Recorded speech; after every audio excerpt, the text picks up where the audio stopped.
অবশেষে গ্রেফতার হলো শিবু হাজরা। কিছুক্ষণ আগে আপনারা জানেন শিবু হাজরার বিরুদ্ধে গণধর্ষণ খুনের চেষ্টার ধারা রুজু করেছিল পুলিশ। সেই শিবু হাজরা শিবপ্রসাদ হাজরাকে গ্রেফতার করলো পুলিশ। অবশেষে গ্রেফতার শিবপ্রসাদ হাজরা। একাধিক অভিযোগ তার বিরুদ্ধে তুলেছিলেন গ্রামবাসীরা। গণধর্ষণ খুনের চেষ্টার ধারা রুজু করে পুলিশ। অবশেষে গ্রেফতার হলো শিবপ্রসাদ হাজরা। শিবপ্রসাদ হাজরাকে এতদিন 1.5 সপ্তাহ পর অবশেষে গ্রেফতার হলো শিবপ্রসাদ হাজরা, যার বিরুদ্ধে বুড়ি একাধিক অভিযোগ করেছিল গ্রামধর্ষণ। নেজার থেকে গ্রেফতার করা হলো শিবপ্রসাদ হাজরাকে।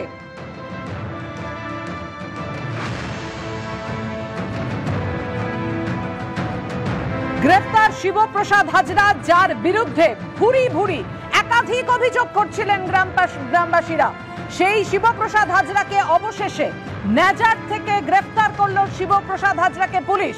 নেজার থেকে শিবপ্রসাদ হাজরাকে গ্রেফতার করলো পুলিশ। এই শিবপ্রসাদ হাজরা এবিপি আনন্দর মুখোমুখি হয়ে বলেছিলেন যে আমার বিরুদ্ধে কোনো অভিযোগ নেই, আমি কেন আত্মসমর্পণ করব। সেই শিবপ্রসাদ হাজরাকে অবশেষে গ্রেফতার করলো পুলিশ। এই শিবপ্রসাদ হাজরার বিরুদ্ধে কিছুক্ষণ আগে আপনারা জানেন গণধর্ষণ এবং হত্যার চেষ্টার ধারার মামলা রুজু হয়। কথা বলবো, আমাদের সঙ্গে রয়েছেন আমাদের প্রতিনিধি প্রতিম ঘোষ। পার্থ, বিস্তারিত জানাও, কোথা থেকে কিভাবে গ্রেফতার করা হলো শিবপ্রসাদ হাজরাকে? দেখো, অবশেষে গ্রেফতার শিবপ্রসাদ হাজরা ওরফে শিবু হাজরা, যাদের নামে কিন্তু অভিযোগগুলো বারবার করে উঠছিল প্রথম দিন থেকে। সন্দেশখালী এলাকার বাসিন্দারা অভিযোগ করছিল, নানা ধরনের অত্যাচারের অভিযোগ সামনে আনছিল। তার পরবর্তীকালে আজকে কিছুক্ষণ আগে, তোমাকে বলবো একেবারে কিছুক্ষণ আগে, নেজার এলাকা থেকে শিবপ্রসাদ হাজরা ওরফে শিবু হাজরাকে গ্রেফতার করলো পুলিশ। পুলিশের তরফ থেকে জানানো হচ্ছে যে অভিযোগ তারা পাচ্ছিল ইতিমধ্যে, সেই অভিযোগের পরবর্তীকালে একজন এলাকাবাসী তিনি কিন্তু গোপন জবানবন্দি দেন আদালতের কাছে, এবং সেই গোপন জবানবন্দিতে গণধর্ষণের ধারায় কিন্তু মামলা রুজু করেছে পুলিশ, এবং সেই গণধর্ষণ এবং খুনের চেষ্টা, এই দুটি ধারায় মামলা রুজু হয়েছে। এবং তার পরবর্তীকালে শিবপ্রসাদ হাজরাকে ওরফে শিবু হাজরাকে গ্রেফতার করা হয়েছে কিছুক্ষণ আগে। পার্থ, তুমি আমাদের সঙ্গে থাকো। শিবপ্রসাদ হাজরাকে নেজার থেকে গ্রেফতার করলো পুলিশ। সন্দেশখালী কাণ্ডে গ্রেফতার তৃণমূল নেতা শিবপ্রসাদ হাজরা।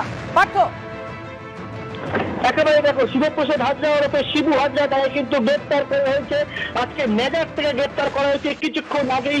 আবারও বলবো, শিবপ্রসাদ হাজরাকে গ্রেফতার করা হয়েছে। এর আগে উত্তম সর্দারকে গ্রেফতার করা হয়েছিল তুমি জানো, এবং তার পরবর্তীকালে কিন্তু শিবপ্রসাদ হাজরাকে আজকে কিছুক্ষণ আগে সন্দেশখালী থানার পুলিশ এবং বিশেষ যে পুলিশের টিম গঠন করা হয়েছিল এই গোটা ঘটনা তদন্তে, তারা কিন্তু এই শিবপ্রসাদ হাজরাকে গ্রেফতার করেছে। বারবার করে প্রশ্ন উঠছিল যে শিবপ্রসাদ হাজরা গ্রেফতার নয় কেন, এবং তার পরবর্তীকালে কিন্তু শিবপ্রসাদ হাজরাকে দেখেছিল সংবাদ মাধ্যমের সামনে তিনি আসেন।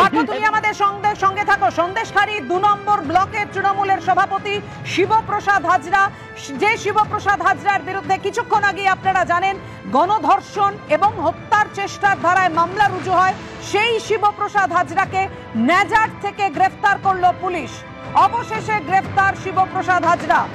2 নম্বর ব্লক সন্দেশখালী 2 নম্বর ব্লকের তৃণমূলের সভাপতি শিবপ্রসাদ হাজরাকে নেজার থেকে গ্রেফতার করলো পুলিশ।